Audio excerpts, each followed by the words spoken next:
Saat melintas itu Kang Warto melihat di bukit itu ada sejumlah bayangan yang turun dari bukit, cepat turun.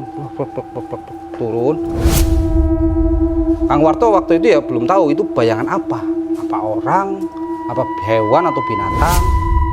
Kang Warto kaget, ternyata dari atas bukit yang sebelah kiri ini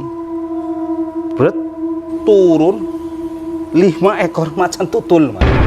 Tepat di samping sepeda motornya. Udah itu ketakutan luar biasa, keringat dingin sampai keluar di situ. Assalamualaikum warahmatullahi wabarakatuh. Salam Rahayu. Kembali lagi di Ngromet Ngromya Medeni.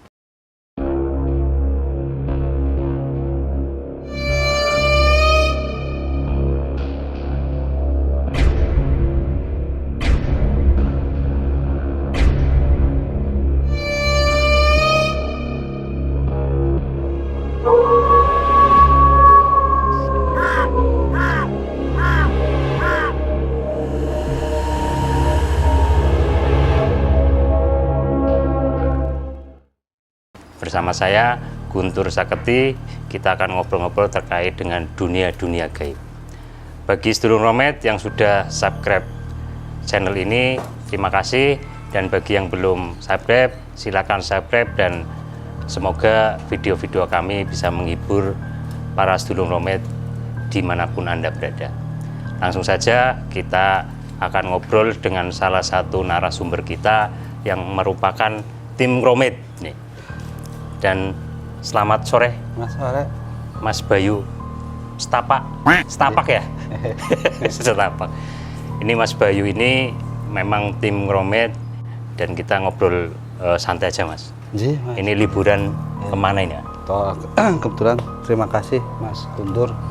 Kebetulan kemarin itu pas liburan Nyepi ya? Iya, Nyepi. Cukup lumayan lama.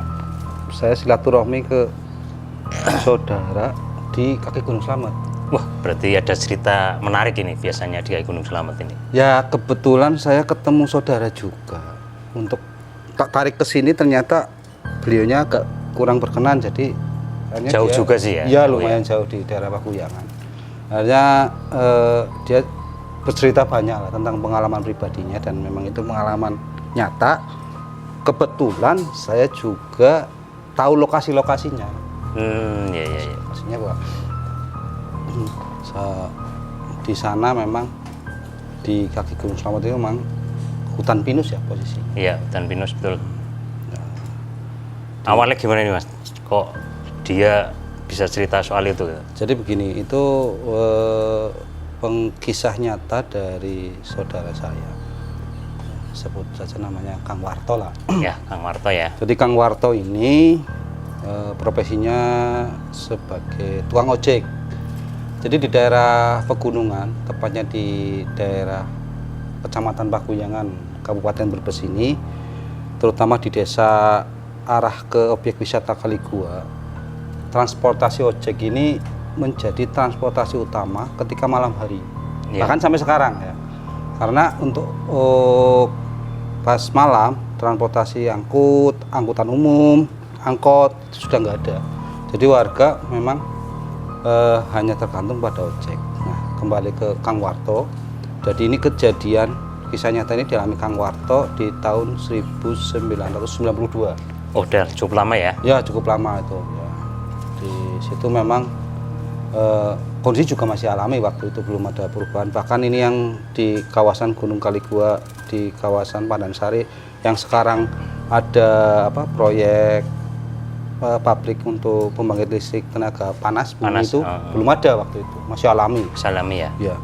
Nah, jadi Kang Warto di tahun 92 itu menjadi tukang ojek. Dia itu biasanya mangkal di pertigaan Kaligua.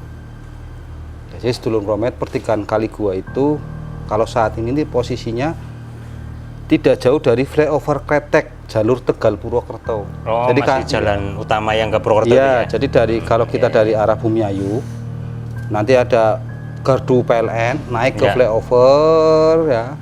Terus sekitar 50 meter di depan itu ada pertigaan Kali Gua. Ya. Lah disitulah Kang Warto biasa mangkal ojeknya sama teman-teman komunitas ojek.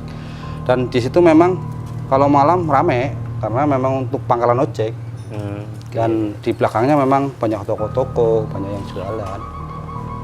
Nah, singkat cerita, di suatu sore Kang Warto ini biasa mangkal sama teman-teman seprofesinya di situ sambil ngobrol ya. Itu sekitar jam 5 sore. Oh, berarti sebelum maghrib ya? Sebelum maghrib. Iya. Nah, pas lagi asik ngobrol dengan teman-temannya, ada seorang calon penumpang datang. Pria pakai bawa tas kresek lah. Mendekati ke temennya Kang Warto yang tukang ojek juga. Intinya, Kang, saya tolong dong diantar. Kemana sih Mas? Saya tujuan Cipetung, desa Cipetung. Nah, Desa Cipetung ya? Desa Cipetung itu masuknya Kecamatan Paguyangan, Kabupaten Brebes. Jadi sebelum objek wisata Kali Gua itu ada desa namanya Desa Cipetung. Ya. Waduh, ke Cipetung ya. Udah jam segini ya. Gimana? Ya agak mau menolak halus gitu. Akhirnya, Mas, kalau ke sana tah sama Kang Warto aja. Monggo tuh tanya ke Kang Warto ya. Berdua mendekat. Kang, gawa ke bahasa sana. Ini dibawa penumpang ke Cipetung. Lah, kamu aja kamu kah? Enggak lah, udah sore. Nanti pulangnya malam. Saya ada acara. Oh gitu. Hanya ya udah akhirnya nego Kang Warto sama calon penumpangnya nego harga karena waktu itu tahun 92 itu memang masih murah banget lah ya untuk ojek untuk ke arah Cipetung ke Pandansari itu ongkosnya antara 3.500 sampai 5.000-an lah waktu itu. Kalau sekarang kan lebih lah, udah nyampe 50 lebih lah. Harga bensin sekarang udah berapa ya? Iya. Singkat cerita, deal lah di harga tertentu mereka berangkat berdua. Saya menyusuri jalan utama menuju objek wisata Kali Gua. Jadi dari pertigaan Kali Gua naik nanti ke arah atas ya. Kan jalannya rusak itu. Waktu itu memang kan 92 kan belum seperti kondisi sekarang ya. Enggak seperti sekarang. Dulu itu kondisinya belum dicor, masih sangat sulit dah dilalui. Motor pun nggak bisa cepat. Harus pelan-pelan cari jalan yang itu lah. Jadi dalam perjalanan itu nyantai. Kang Warto itu berangkat terus ya. Memang kondisi memang di situ kan nanti akan melintasi perkebunan, hutan pinus ya. Ya Jauh itu ya dari Kali Gua sampai sana. Jaraknya itu dari titik ke Kali Gua sampai Cipetung itu ya sekitar 10 kiloan lah. 10 kilo Cuma ya? posisi kan nanjak Mas. Iya. Jadi agak sulit ya. Nah, singkat cerita itu Kang Warto geber motornya, itu motornya jenis motor bebek ya. Ya motor bebek lama, jadi naik sekenanya lah, terus dua naik ya. Ngeraung-raung. Iya, suasananya posisi juga. Beruntungnya ada sedikit temaram bulan purnama, jadi kan. Gitu ya. Jadi agak tertolong lah naik ya. Terus di perjalanan nggak ada apa-apa, santai aja. Mereka juga ngobrol, tanya silsilah, masih bisa nih istilahnya pulang jam sekian, dari mana gitu kan. Tapi biasanya jam segitu kan kabut juga ya? Kabutnya sudah mulai turun memang, makanya untungnya ada rembulan itu agak sedikit tuh. Nah kan dari pertigaan Kali Gua naik, nanti ada pertigaan lagi di Balai Desa Kretek, belok kiri, kalau lurus ke pemukiman warga, dia ngambil kanan naik ke atas, naik ke Desa Pesanggrahan, naik terus ya. Ada pemukiman lah, berapa kilo lagi naik turun sampailah nanti di kawasan hutan pinus. Nah, setelah menempuh jarak hampir separuh jarak dari tujuan, nah Kang Warto di sini mulai agak ada hal-hal yang kurang enak ini. Sebentar Mas Bayu, sebelum klimak ini, monggo ini siap diunjuk dulu biar enggak tegangnya nanti tambah tegang ini kalau udah kopi. Barangkali mau ngerok dulu Mas Bayu. Ini kopinya Oh, ini buatan kopi siapa, Mas Guntur? buatan sini sih. Mantap ini. Kopi asli Tegal ya. Ini saya, Ini mereknya Kapal Kerem, Mas. iya iya. Kapal Kerem. Merek baru kayaknya. Merek baru sih. Agak lumayan ya. Lanjut gitu. Mas. Ya. Tadi sudah separuh jalan ya. Ini jadi kan Jalan ya. saya lanjutkan ketika sudah menempuh separuh jalan dari tujuan. Kang Warto ini sudah mulai agak merasa hal yang janggal. Pertama dia, melintasi makam warga, makam umum. Ya, terus setelah Di makam itu nggak ada kejadian apa-apa itu? nggak ada kejadian apa-apa sih. Cuma kan namanya melintasi makam ya, Rada ya salam-salam ya tetep lah. Rada Makan merinding itu, lah ya. Terus yang lebih anu kan udaranya kan dingin Mas. Ya jadi udah pakai motor, beda pakai mobil. Setelah melintasi makam umum, gak jauh dia nikung melintasi jembatan sungai. Itu Sungai Glagah namanya. Nah, Glagah. terus melaju. Nah, di sisi sebelah kiri setelah jembatan itu ada bukit. Bukit hutan pinus lebat. Nah, saat melintas itu Kang Warto melihat di bukit itu ada sejumlah bayangan yang turun dari bukit, cepat turun. Arahnya mau menuju ke jalan yang mau dilewati. Oh, gitu. Kang Warto waktu itu ya belum tahu itu bayangan apa orang, apa hewan atau binatang atau apa. Kang Warto jalan terus, nggak tahu yang penumpang juga nggak tahu ya. Kang Warto belum sempat tanya apa, melihat nggak tahu. Yang penting aduh apa ya di benak Kang Warto tuh, kok ada bayangan, kok ada beberapa bayangan apa ya. Itu bayangan apa, kayak semacam Ya Kang Warto belum tahu itu bayangan apa, yang jelas hanya bayangan bergerak aja karena hanya temaramnya gelap, temarang dibantu cuma hanya lampu Bulan ya? bulan, sorotan bulan aja, jadi hanya sepintas melihat. Nah, begitu melanjutkan perjalanan, Kang Warto kaget ternyata dari atas bukit yang sebelah kiri ini turun 5 ekor macan tutul, Mas. macan tutul. Iya, tepat di samping sepeda motornya. Dia jalan mengiringi jadi ini sepeda motornya Kang Warto sama penumpangnya. Ini macan tutulnya di jalan ya? di jalan diiringi, ini jalan terus. Lah, kayak Kang Warto yang naik motor sempat ngelirik, aduh macan tutul jumlahnya 5 lagi. Udah itu ketakutan luar biasa, keringat dingin sampai keluar di situ. Aduh ini dia sempat ngelirik ke belakang juga. Ternyata penumpangnya juga ketakutan. Berarti tahu penumpangnya itu? Kemungkinan tahu. Kang Warto nggak sempat ngobrol karena sudah ketakutan, hanya bisa ngelirik aja.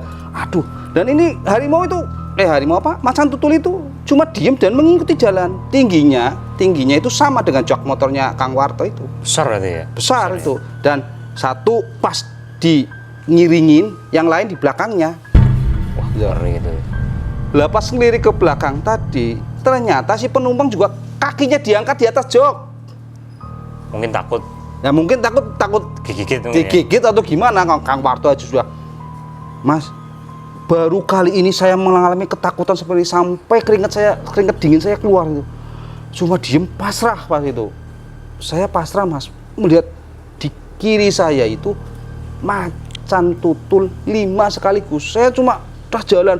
Lah saya mau ngebut, jalannya rusak parah, harus berlubang, harus gimana, ngebut yang nggak bisa. Sudah pasrah jalan terus. Nah, ini ternyata nih ada sekitar ya hampir setengah kilo lah. Jauh. Setengah kilo tuh macan tutul ngiringin terus. Itu bersuara apa enggak apa? Diem, cuma diem. Jalan biasa diem.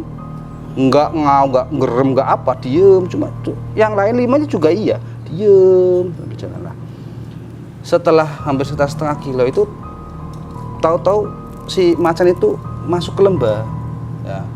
Lah di situ belum Kang Warto sudah sudah anu ya. Alhamdulillah. Ini bingung, ini harimau bener-bener harimau, bener-bener macan tutul, atau macan tutul jadi-jadian ini. Terus berkecambuk pikirannya Kang Warto ini. Sambil naik sepeda motornya itu ngegas sampai jalur naik. Nah, terus yang penting, aduh ini kok nggak nyampe pikirannya Kang Warto. Ini penumpangnya sempat cerita nggak lihat macan tutul itu saat perjalanan ini? Dua orang itu saling diem, saling ketakutan semua itu. Apa Kang mungkin Warto pikirannya juga sama dengan Kang kayak Warto pikirannya itu, punya pikirannya masing-masing, maunya Kang Warto yang penting saya alhamdulillah selamat, Kang macan tutulnya nggak nyerang, alhamdulillah selamat, dia pokoknya gas saja pokoknya. Nah, nggak lama setelah berapa menit sampailah di pertigaan desa Cipetung ke kiri. Itu masuk desa Cipetung, kalau kanan naik ke objek wisata Kali Gua. Iya. Nah, di situ ternyata sudah ada beberapa truk ngangkut sayuran berhenti di situ. Supirnya juga duduk sambil ngerokok. Nah, disitulah Kang Warto Istirahat ya. iya. Di situ Kang Warto Ambil akhirnya nafas. alhamdulillah sudah sampai ada orang ini. Akhirnya dia berhenti, yang ngambil nafas, itu kan. Lihat, terus nggak lama ada sopir yang datang nyamperin, terus Kang dari mana? Dari bawah. Oh Kang, nanya itu tadi di blok Jamplang Gunung Tugel lihat apa? Kang Warto kaget, loh kok tanya itu? Jadi Kang Warto menceritakan kan kejadian yang baru sambil nafasnya juga ngatur nafas. Iya, tadi di sana ada macan tutul, ketemu macan tutul 5. Oh iya ya, bener berarti perkiraan saya Kang, makanya saya berhenti di sini. Ini musim ketiga, banyak yang hewan-hewan buas turun. Lah, berarti sampean berhenti di sini nunggu binatang itu, macan tutul itu turun dulu? Iyalah, daripada nanti saya nunggu di sana mendingan di sini. Oh, baru Kang Warto mulai sadar. Lah, ngobrol. Itu macan beneran apa bukan, Kang? Itu macan binatang beneran. Memang sering turun kalau musim-musim kayak gini, biasanya musim ketiga. Oh, ya udah. Hanya obrolan mereka selesai, supirnya kembali ke truk. Mobil-mobilnya di starterin semua, sudah mulai, karena sudah dapat kabar dari Kang Warto bahwa si macan tutul yang biasa turun mungkin cari makan atau cari minum sudah turun dari bukit gitu loh. Nah, Kang Warto melanjutkan nganter penumpangnya. Ya, penumpangnya juga masih pucet mukanya waktu itu. Turun sampai rumahnya selamat, disuruh mampir ngopi. Kang Warto bilang udahlah, gampang, saya langsung aja Pak. Ini kebetulan tadi kan ada truk, bisa buat temen turun gitu. Turun ya. Nah, gitu. Akhirnya pulang, Kang Warto udah nganter penumpangnya, dapat bayaran terus pulang. Memang sih di perjalanan pulang nggak bisa ngejar truknya udah jalur duluan, iya. gitu lah. Lah pulang sampai kembali ke pertigaan tempat ngojek itu ya, di pertigaan Kali Gua itu. Mas, sebelum itu Mas, flashback lagi Mas. Itu kan biasanya kan itu kan macan tutul sungguhan ya. Kok nggak, kalau naluri hewan kan biasanya ketika ketemu dengan manusia langsung nyerang gitu loh. Itu ada cerita apa? Apa memang itu asli atau memang gaib ini? Jadi gini Mas, dari ceritanya Kang Warto itu bahwa si macan tutul itu ternyata memang bukit itu menjadi jalurnya macan tutul turun. Dan itu memang macan tutul benar, bukan siluman atau bukan jadi-jadi atau koi, benar-benar memang itu macan tutul binatang. Tapi nggak nerekam ya? Nah, mungkin karena banyak ketika tadi Kang Warto pulang kan ke pangkalan ojek tadi kan, Kang Warto juga akhirnya menyimpulkan, oh ternyata temennya itu yang satu nggak mau nganter, ternyata dia tahu bahwa di situ tempat jalurnya dan macan tutul itu.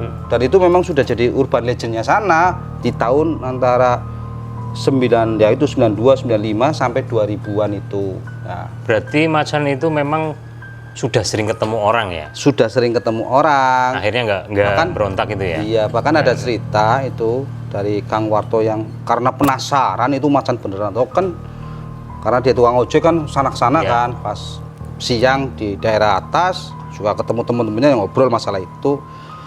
Ada suatu kejadian sebelumnya Kang Warto mengalami itu. Ada satu mobil pengangkut sayur itu pas turun terpaksa berhenti sampai pagi. Padahal dia berangkat malam jam Iya. 7 di daerah Gunung Jelamprang Gunung Tutul itu terpaksa harus berhenti karena nunggu macan tutul itu pergi dari jalan karena tiduran di jalan, Mas. Duh, ngeri ya. Tiduran itu berapa ekor itu tiduran di jalan. Nunggu sampai nunggu. Lah saya mau jalan masa mau nubruk macan. Iya, iya. Lah nanti repot nanti ya. Tapi sempat ada cerita, pernah nggak mungkin sebelum-sebelumnya bahwa macan itu menyerang manusia di situ gitu? Nah, tak sambung lagi. Tadi sampai turun dan memang dari cerita warga gitu memang sudah menjadi urban legend di situ bahwa sering macan muncul di situ. Selain macan juga ada babi hutan turun di situ. Nah, memang macan itu tidak mengganggu manusia sekitar. Nggak ada. Paling ya turun aja. Yang penting dia tujuannya mau cari apa ya di situ aja. Kalau mau masalah tiduran di jalan ya tidur di jalan aja. Manusianya harus mengalah. Iya. Harus nungguin gitu loh. Sering kayak gitu, sering banget lah. Singkat cerita setelah era tahun 2000 ke sana, ternyata itu sudah nggak muncul lagi. Kawanan macan tutul itu turun nggak muncul lagi. Mungkin karena sudah sering bau manusia di situ, karena perkembangan pembangunan Mobilitas juga. tinggi juga mungkin Mobilitas tinggi, akhirnya sudah merasa bising. Akhirnya kan mungkin kawanan macan tutul itu bergeser mencari lokasi lain. Nah, itu cerita Lokasi yang nyaman mungkin ya buat cerita dari Kang Warto yang kebetulan masih saudara dan kemarin habis ngobrol itu. Banyak nanti ada seri-seri lain yang sebenarnya sih pengen tak ajak ke sini langsung Kang Warto itu cuma karena jarak ya jauh. Nah, banyak akan ada yang hal-hal yang sangat apa ya sampai nanti mungkin episode yang selanjutnya sampai tersesat 2 hari di hutan menarik. gaib Ini lebih menarik lagi nih. Ya, bahkan sempat ketemu temennya yang sudah meninggal 3 hari. Meninggal 3 hari ketemu. Iya, dia biasa tahlilan di situ. Oh, Biasa tahlilan. iya. Ya, tapi nanti ya. Oke, siap. Mungkin itu yang cerita episode dari Kang Warto yang pertama itu. Nanti kita lanjut. Oke. Demikian, Mas. Sedulur Romet, demikian tadi cerita dari Mas Bayu atas cerita dari Kang Warto ya. Kang Warto asal Paguyangan. Ini mungkin nanti berlanjut ke episode selanjutnya. Anak Kang Warto ini ternyata perbendaharaan cerita-cerita misteri ini cukup banyak. Terima kasih pada sedulur Romet yang sudah mendukung video-video kami dan tetap jangan lupa subscribe, like, dan komen video kami sebanyak-banyaknya. Terima kasih. Assalamualaikum warahmatullahi wabarakatuh. Waalaikumsalam. Salam Rahayu. Salam Rahayu.